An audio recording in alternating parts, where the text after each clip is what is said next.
რა ხდება ბიძინა ივანიშვილის თავს ის სასწრაფო წესი ტოვებს ოფშორულ ზონებს პარალელურად ხედავთ რომ სარჩელი შეაქვს შვეიცარიული ბანკის წინააღმდეგ ახლა რა ხდება ბიძინა ივანიშვილის გარშემო არის თუ არა ის ძალიან ცუდ მდგომარეობაში არის თუ არა ის იმ მდგომარეობაში რომელიც იყო გარდაუვალი პრინციპში ამას ის ელოდებოდა იცით რა არის ხო საკმაოდ ცუდ მდგომარეობაშია და წესით ელოდებოდა მაგრამ ბოლო დღეების განმავლობაში განვითარებული მოვლენების გამო უკვე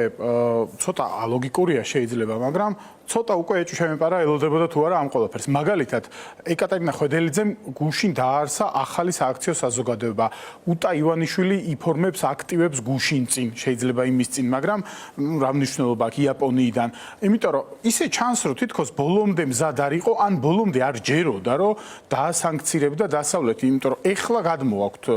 ოფშორებიდან აქტივები ხო ეს ოფშორები მას შემდეგ რაც დიდმა ბრიტანეთმა პალატაში შევიდა წინადადება სანქციების დასანქცირებოდა მაგრამ ეგ ხო თუ მზად იყო ყველაფრისთვის და თუ ბატონი ბიძინა ესეთი შორშჭრეტელია და ყველაფერს თulis და ყველაფერს ანგარიშობს ხო ძალიან მოსალოდნელი იყო რომ დასანქცირდებოდა ძალიან მოსალოდნელი იყო და ის ოფშორებიც ხო ყველა ოფშორზე არ არის ჯერჯერობით საუბარი ოფშორები არის ადგილები სადაც საგადასახადო შეღავათები მოქმედებს მაგრამ ნუ მაგალითად British Virgin Islands-ზე ბრიტანეთის იურისდიქცია ვრცელდება სხვა ნაწილში და ამიტომ საფრთხეები ექმნება მის ფინანსურ ინტერესებს და ფინანსურ იმპერიას და ბიძინა ივანიშვილს პრინციპში ნათქვამი აქვს რომ მისთვის მხოლოდ ეგ არის ღირებული და მხოლოდ ეგ არის მნიშვნელოვანი. ეხლა რა ხდება მეორე მხრივ რა ამ ახალ შვეიცარიულ ბანკთან დაკავშირებით იულიუს ბაერ დიდი ბანკი არის შეიძლება იმდენად ცნობილია რამდენად კრედიტ სუისი მაგრამ დიდი ბანკია ძალიან მნიშვნელოვანი. კრედიტ სუისის გადარჩენილი თანხა წაიღო სწორედ ამ შვეიცარიულ ბანკში რომელსაც უბრალოდ ისეც არ აქვს ეხა ბატონ ბიძინას აღონ სხვა მიზეზების გამო. ეხლა რა ხდება რა ჩვენ ვნახეთ განცხადება მისი ადვოკატის აგერ მისი ყოფილი მაღალი ჩინოსნის მისი ყოფილი თანამშრომლის განცხადებაც ვნახეთ ბაჩაშვილის რომელიც ძალიან კარგად იცნობს ბიძინას და ძალიან კარგად იცნობს მის ფინანსურ დეტალებს ბევრი რაღაცა იცი ხო ყველაფერს არ ამბობს მაგრამ ძალიან ბევრი რაღაცა იცის ხო ბაჩაშვილმა ეხლა დაუბრუნდეთ რა ვიცით ჩვენ ამ დავასთან დაკავშირებით ბიძინა ივანიშვილის ადვოკატმა განაცხადა რომ იწყებს დავას ახალი შვეიცარიული ბანკის წინააღმდეგ იმიტომ რომ ისინი აღარ ემსახურებიან ან ზღუდავენ ბიძინას და მისი ოჯახის წევრებს. რაც ჩვენ არ ვიცით ხა ბანკის პოზიცია ჯერჯერობით ყოველ შემთხვევაში ჩემს არ იყო აქამდე ცნობილი გუშინ გაცხადდა ეგ ამბავი და სავარაუდოდ ბანკი რაღაც დააფიქსირებს. როგორც ეგ ადვოკატი ამბობდა თავის განცხადებაში ჩვენ გვეუბნებიან რომ ამერიკულ სანქციებს ვეხმაურებით და ამ სანქციების გამო თქვენ აღარ გემსახურებით. ან რაღაცა დამატებით ეს იყო არგუმენტი პრინციპში ეს იყო არგუმენტი ეგ არის სწორი სინამდვილეში რა. ეგ არის სწორი ეგ ფორმას არ აქვს არსებით მნიშვნელობა მოკლედ და ამბობს ადვოკატი ასევე რომ პრობლემები დაიწყო 27 დეკემბრამდე დასანქცირებამდე დაიწყო 27 პრობლემებიო რაც დიდი ალბათობით ასევე ლოგიკური არის და ასევე სიმართლეა იმიტომ რომ ეხლა როდის მიიღებ დასანქცირების გადაწყვეტილებას არ აქვს არსებით მნიშვნელობა იმიტომ რომ პრობლემა ის არის რომ ძალიან მოსალოდნელი იყო და ძალიან სავარაუდო იყო გაცხადებული იყო ვილსონი ამბობდა ჯერ კიდევ როდის რომ სანქციები იქნება ხო და ბანკი არის კომერციული ორგანიზაცია რა ბანკი აფასებს თავის რისკებს შეიძლება პირდაპირ ვალდებულება არ კონდეს სამართლებრივად რომ მიუერთდეს ამ სანქციებს მაგრამ აღარ უნდა რა არ მოემსახურება ადამიანს რომელიც დასანქცირებულია იმიტომ რომ ეს დასანქცირებული ადამიანი და მისი ოჯახის წევრებიც რისკებს შეიცავენ იმ სანქციებს ეს აღიარა კიდევაც ადვოკატმა პირდაპირ დაწერეს ოჯახის წევრებს არ ქონდათ წვდომა ხო და მაგაზია საუბარი ეხა იმ სანქციებში რაც ჩვენ ვიცით ხო რითიც დაასანქცირეს ბიძინა ივანიშვილი ამერიკულ სანქციებზე ვსაუბრობ ამ შემთხვევაში ყველაზე მნიშვნელოვანი ეგ არის ამ ეტაპზე იქ არის დასანქცირებული ბიძინა ივანიშვილი პირადად არა მისი ოჯახის წევრები არა მისი ბიზნესები იმიტომ რომ გამონაკლისი დაუშვეს მაგრამ აქ სულელი არავინ არ არის რა ანუ ყველამ ვიცით რა შეიძლება იყოს შემდეგი ეტაპები და შემდეგი ეტაპები იქნება მისი ბიზნესების დასანქცირებაც და მისი ოჯახის წევრების დასანქცირებაც და ჩვენ ხო ხედავთ რაც ხდება აქამდეც ქონდა გადაფორმებული რაღაცა აქტივები თუ ბიზნესები ოჯახის წევრებზე და ეხა კიდე აფორმებს და ასევე არის უკვე ვიცით რომ სხვა პაკეტი სადაც რა უჩა მამაცაშვილი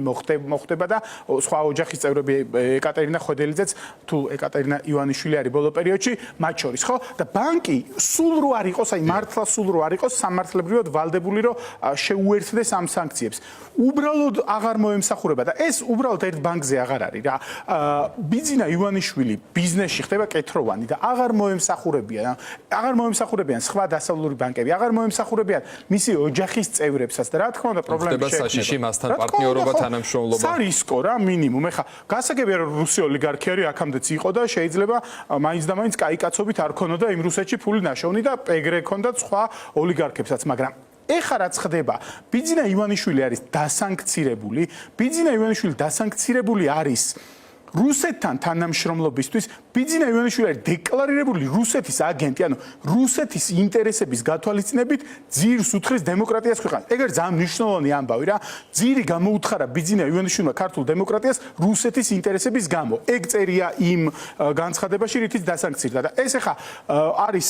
სამუდამო დამღა მისთვის და რა თქმა უნდა ნორმალური ორგანიზაციები და ნორმალური ბიზნესები მასთან ურთიერთობას მოერიდებიან. ეს არის სამუდამო დამღა ოლიგარქი ივანიშვილის თუმცა რა პროცესები განვითარდება საქართველოში, რას უნდა ველოდოთ დროთან განმავლობაში, ეს როგორ აისახება ჩვენზე რიგით მოქალაქეებზე ის რომ ქვეყანის თქვათ წარმომადგენლები ამ შემთხვევაში ოლიგარქი ივანიშვილი დასანქცირებულია, სანქცირებულები არიან იგივე ვახტანგ გომელაური და სხვა დიახ მაგნიცკისიაზე ამ შემთხვევაში საუბარი, ეს არის სამუდამო სადამჟელო ღონისძიება, როგორ აისახება ეს სადამჟელო ოპერაციები რიგით მოქალაქეებზე, როგორია თქვენი პროგნოზი? იცით რა არის ბიძინა ივანიშვილი ამ ქვეყანაში ხო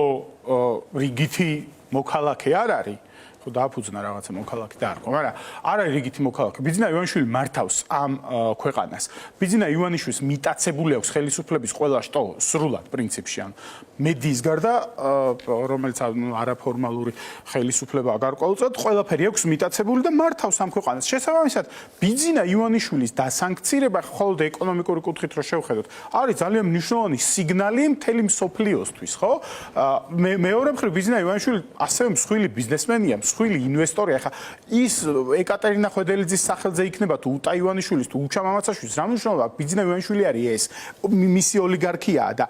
ეს არის სიგნალი კიდევ ერთი სიგნალი მსოფლიოს ეს არ არის ერთადერთი აქამდეც ასე იყო უკვე ბევრი დიდი ხანია ყველასთვის ნათელია საით მიხავს საქართველოს ბიძინა ივანიშვილს და ეს ამბავი რაც იწევს საქართველოს გადახვევას ისტორიული გზიდან რაც იყო კონსტიტუციაში ჩაწერეს ხო ჩვენი გზა ევროპისკენ დასავლეთისკენ იმიტომ რომ ჩვენი ადგილი იქ არის ჩვენი ღირებულებები იქ არის ეგ გამოიწვევს კატასტროფას ამ ქვეყანაში ამათ ქვეყანა მიყავთ იზოლაციისკენ იზოლაცია არის კატასტროფა იზოლაციას ვერ გაუძლებს საქართველოსნაირი ქვეყანა უბრალოდ ვერ გაუძლებს იზოლაციას საქართველო არ არის ისეთი ტიპის ეკონომიკა რომელმაც შეიძლება ჩაკეტილ სივრცეში გაძლოს არ არსებობს ეგეთ მაგალითს ვერავინ ვერ მოგვიყვანს მსოფლიო გამოცდილებიდან არსებობს ქვეყნები რომლებიც არის სანქცირებული მაგრამ რაღაცა აქვთ რითიც დააბალანსებენ და ჩვენ ვერაფერ ვერ დავაბალანსებთ მაგას რაც შეეხება უშუალოდ ბიძინა ივანიშვილის შვილებს თქვენს ახსენეთ ეს და ის რომ ის აფორმებს ქონებას ოჯახის წევრებზე აი რა ტიპის სადამჯელო ღონისძიებები შესაძლოა მათ წინააღმდეგ გატარდეს იგივე სავიზო შეზღუდვებიც მათ შორის და მოუწიოთ მაგალითად საქართველოში დაბრუნება ვიცით რომ ბიძინა ივანიშვილის ოჯახის წევრები სხვადასხვა ქვეყნებში ცხოვრობენ ხო ასეთ ვითარებამდე შესაძლოა მივიდეს საფრანგეთში ბრაზილიაში ცხოვრობს ხოლმე მოკლედ მე არ ვფიქრობ რომ თუ ბიძინა ივანიშვილი მთელ ქონებას გადაიტანს ოჯახის წევრებზე, შვილებზე, ცოლზე, დეიდაშვილზე თუ ასე შემდეგ. ამით პასუხისმგებლობა მოიხსნება და რაღაც ტიპის შემსუბუქებას შესაძლოა ადგილი. ამ ადამიანების პასუხისმგებლობა არ მოიხსნება მაგით და არც მაგ ადამიანების დასანქცირება არ შემოიფარგლება სავიზო შეზღუდვებით ამაში. სავიზო შეზღუდვები ძალიან მინიმალური არის რა. იმიტომ რომ თუ ეგენი ანუ გულისხმობ მაგ პირველად სანქციებს, რადგან ჯერჯერობით ეს თავიდან იმისა რომ ანგარიშებზე წვდომა შეზღუდოთ ეს მაინც არ არის რაღაც ტიპის კონკრეტული გადაწყვეტილება ჩვენი პარტნიორების მხრიდან. ეგ არ არის საბოლოო, ანუ იმ სანქციებსაც გულწრფელად რო ვთქვათ, ბიძინა ივანიშვილის წინააღმდეგ გამოყენებულ სანქციებს ეტყობა, რომ ეგ არის ჯერ დასაწყისი, ხო? და გაგრძელდება და ეხლა რაღაცა იმედებს კი აძლევდა ქართული ოცნება 20 იანვართან დაკავშირებით თავის ამომრჩევლებს, მაგრამ სიგიჟე არის, სისულელეა ეს იმედები, არ შემსუბუქდება ეგ სანქციები და გართულდება ოჯახის წევრებისთვისაც დანამდვილებით შეიძლება მაგის თქმა და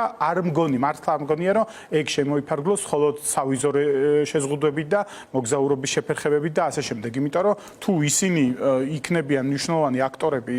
და განკარგავები ფორმალურად მაინც ბიძინა ივანიშვილის ქონების და ბიზნესების, მათ შეეხებათ ფინანსური სანქციები. თქვენ ბატონ სოსო ახსენეთ, რომ ბიძინა ივანიშვილი ხდება სახიფათო, მასთან თანამშრომლობა ხდება სახიფათო რისკის შემცველი, არა მხოლოდ ბანკების მხრიდან, არამედ მისი პარტნიორებისთან მიმართებაშიც. აი რა ტიპის, თქვათ, ხიფათია მაგალითად ბიძინა ივანიშვილის პარტნიორებისთვის ოლიგარქთან თანამშრომლობა, რა ტიპის შეზღუდვებს შესაძლოა ისინი დაექვემდებარო მათ შორის სანქციებს? პირველ რიგში ეს ეხება ამერიკის სანქციების გამო, რა ჩვენ ვიცით. პირველ რიგში ეს ეხება ამერიკის მოქალაქეებს, მაგალითად რუხაძეს, ან სხვებს, სადაც ანუ მათ ბიძინა ივანიშვილთან ურთიერთობების გამო პირდაპირ შეიძლება შეეხოთ ეს სანქციები, ხო? მაგრამ არა პირდაპირაც, ანუ სრულიად ფართოდ შეგვიძლია შევხედოთ რა. ეს ადამიანი როგორც ბიზნესმენი არის სარისკო და სარისკო ბიზნესმენთან ურთიერთობა ნებისმიერი ბიზნესმენისთვის დამატებით რისკებთან არის დაკავშირებული და ყოველ შემთხვევაში შეიძლება ვიღაცა ურთიერთონ ისევ, მაგრამ უფრო ძვირად რა ბიზნესის ურთიერთობის ენა ეგეთი არის. ანუ რატო გასწევს ზედმეტ რისკს ვიღაცა, რატო დაიჭერს საქმეს ადამიანთან, რომელსაც შეიძლება საშიშროებას ისინი ახლა უკვე უნდა გრძნობდნენ. ფინანსური საშიშროება, ხო, ამას შეიძლება დაუყადაღონ ქონებები იქ, დაუყადაღონ აქ, ვეღარ გადაიტანოს ფული ერთი ანგარიშიდან მეორეს და აღარ ამ კონტექსტში მნიშვნელოვანია ბრიტანეთის სანქციების განხილვა. ბრიტანეთის მნიშვნელოვანია, თუნდაც ამ British Virgin Islands გამო და ისედაც ახლა ბრიტანეთის მნიშვნელოვანი ქვეყანა, მნიშვნელოვანი ეკონომიკა, კი. კი ბატონო და მე მაინტერესებს ზოგადად აი ამ სანქციებისგან თქვათ თუ კი ვითარება დასტაბილურდება და ასეთი პრინციპში მოლოდინი არ არსებობს, მაგრამ ხელისუფლებას ივანიშვილის რეჟიმს იმედი ჰქონდა, რომ აი ტრამპის მოსვლის შემდეგ თეთრ სახლში მისი დაბრუნების შემდგომ ვითარება შეეცვლებოდა და აალაგებდნენ ისინი ვითარებას და ასე შემდეგ. აი ამ მიმართულებით შესაძლოა რაიმე ტიპის ძვრები ვიხილო და შემსუბუქდეს სანქციები, მაგალითად რაღაც ტიპის თქვათ ფინანსურ სანქციებზე აღარ იყოს საუბარი და ასე შემდეგ. ელოდებით თქვენ ამ მიმართულებით კონკრეტულ გადაწყვეტილებებს? ძალიან რთული არის რამე პროგნოზი გააკეთო იმასთან დაკავშირებით რა სიზმრს. ანუ გულწრფელად რამდენად რთული შესაძლოა იყოს თქვათ სანქციებზე, თქვათ რევიზია, გადაწყვეტილების შეცვლა და ასე შემდეგ. ეს რამდენად რთული პროცესია. ბიძინა ივანიშვილი რითიც არის დასანქცირებული, იმის ცვლილება ტექნიკურად შესაძლებელი არის. მაგრამ მე არ მგონია, რომ სანქციების შემსუბუქებაზე საუბარი იყოს, იმიტომ რომ როცა ეს სანქცია გამოიცა, ტრამპი უკვე არჩეული პრეზიდენტი იყო დეკემბრის ბოლოს და ეგეთი რაღაცები როგორც წესი შეუთანხმებლად არ ხდება ხოლმე წინა ხელისუფლების მიერ და ახალმა ხელისუფლებამ უკვე იცოდა და საქმის კურსში იყო რა ხდებოდა და ჩვენ ვიცით ძალიან ბევრი რესპუბლიკელის პოზიციაც, რომელიც უფრო ხისტი არის, ვიდრე დემოკრატების პოზიცია იყო, მოდი პირდაპირ ვთქვათ, ამ სანქციებთან დაკავშირებით და ავიცი ნამდვილად არ ველოდები შემცირებას ამ სანქციების და პირიქით გართულებასაც ველოდები. ეხლა ტრამპს არ უხსენებია საქართველო, მაგრამ თქვა, რომ რუსეთის წინააღმდეგ დაწესებული სანქციები არ გაუქმდება, რაც ძალიან მნიშვნელოვანი არის, იმიტომ რომ ბიძინა ივანიშვილი რუსეთის კონტექსტში არის დასანქცირებული. რუსეთთან ურთიერთობის გამო არის დასანქცირებული. ძალიან მნიშვნელოვანი მომენტი არის ეგ და ეს დამღა, როგორც უკვე ვთქვი, მთელი ცხოვრება გაყვება მას, რომ ის რუსეთის. დიდი მადლობა, სოსო ბერიკაშვილი იყო ჩვენი სტუმარი.